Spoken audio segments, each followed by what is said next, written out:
আসলে কি বলতো বৌমা, আমার তোমাকেই ঠিক পছন্দ না, কেমন খুঁতখুত লাগে। আমায় একটু জায়গা দাও, মায়ের মন্দিরে বসি, মায়ের মন্দিরে বসি। কই গো বৌমা, আরে ও তো সকাল তো হলো, আমার রাধা মাধবের ভোগটার কি হবে? বাবু তাড়াতাড়ি ওর বৌমাকে কিছু শেখা, আমার রাধা গোবিন্দ যদি তুষ্ট হয় আমার কি হবে বলতো? কই গো বৌমা ওঠো, তাড়াতাড়ি ওঠো গো। বাবু তুই একটা কাজ কর, ঠাকুরের ফুলগুলো তুই ঠাকুরের ঘরে রেখে দিয়ে আয়, বৌমাকে পাঠাস না, জামা কাপড় ছাড়েনি, ঠাকুর রুষ্ট হলে। বৌমা তাড়াতাড়ি ওঠো, জল খাবারের আগে সব জায়গা পরিষ্কার করতে হবে তো, ঠাকুরের জায়গা নিরামিষ আমিষের তো একটা ব্যাপার আছে নাকি, রাধা গোবিন্দ যদি তুষ্ট হয় না, আমি বলে দিলাম। তাড়াতাড়ি ওঠো, তো ভালো লাগে না, আমি ঠাকুর মানুষ, ঠাকুর পরিবার আমাদের ভালো লাগে না। ওঠো ওঠো। বেলপাতাটা ঠিকঠাক 28টা বেলপাতা রেখেছো তো বৌমা?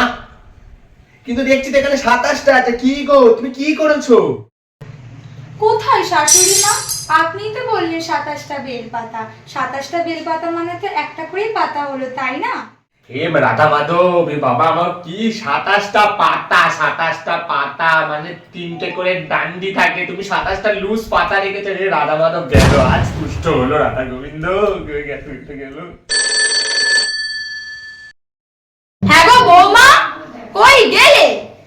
বাবু একটা ভিখিরি বাড়ির মেয়েকে কিনা জুটিয়ে আনলো। এত ভালো ভালো সম্বন্ধ ছিল, শেষে কিনা একটা ভিখিরি বাড়ির মেয়ে, না জানতে খেতে না জানতে পড়তে, আমাদের বাড়িতে এসে সব শিখলে, শেষে কিনা আমাদের সাথে চোপা। তোমার বাবা আদিদিদা জানে, ওই তো দিয়েছিল 2টো শুকনো মিষ্টি, আবার তুমি এখানে এসে খাই খাই করো। দেখো বৌমা, এটা তোমার বাপের বাড়ি না, এটা তোমার শ্বশুর বাড়ি, এখানে সবার মন জুগিয়ে চলতে হবে আর আমার কথা শুনে চলতে হবে। কথা বলবো শাশুড়ি মা, শ্বশুর বাড়িটা আমার একার না, আপনারও, তাহলে আপনার কথা কেন শুনে চলবো? আমার মুখে মুখে চোপা।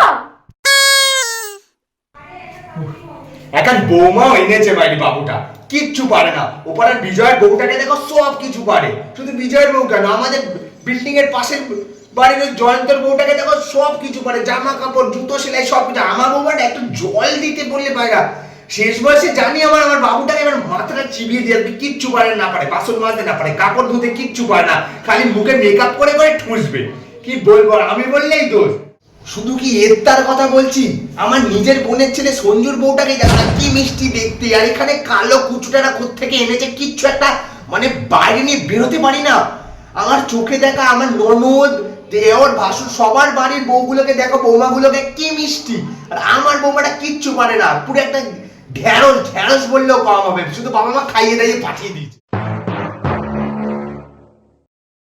বৌমা ঘুমাচ্ছ?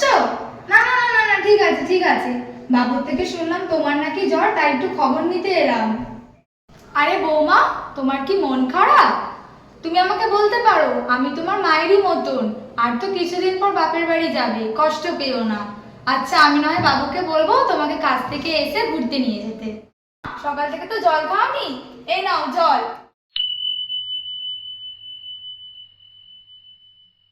হ্যাঁ গা বৌমা, তরকারিতে তো হলুদ হলুদ লাগছে কেন, এরকম লাগছে কেন দাদা? হ্যাঁ গা বৌমা, তোমার বাপের বাড়ি থেকে যে শাড়িটা দিল, রং উঠে যাচ্ছে না, মেরে মেরে ঠিক ভালো লাগছে না আমার। বৌমা তোমাকে যে বলেছিলাম একটু ঘর দর ঠিকঠাক করতে, মোছনি নাকি, পরিষ্কার লাগছে না ঠিক, তাই বললাম। আসলে কি বলতো বৌমা, আমার তোমাকেই ঠিক পছন্দ না, কেমন খুঁতখুত লাগে। আমাকে নিয়ে যদি এতই সমস্যা, তাহলে আপনার ছেলের নতুন করে দিয়ে দিন।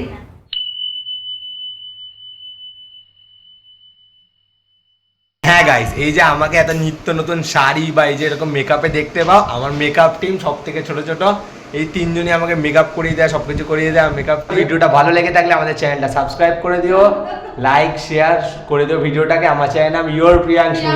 টাটা।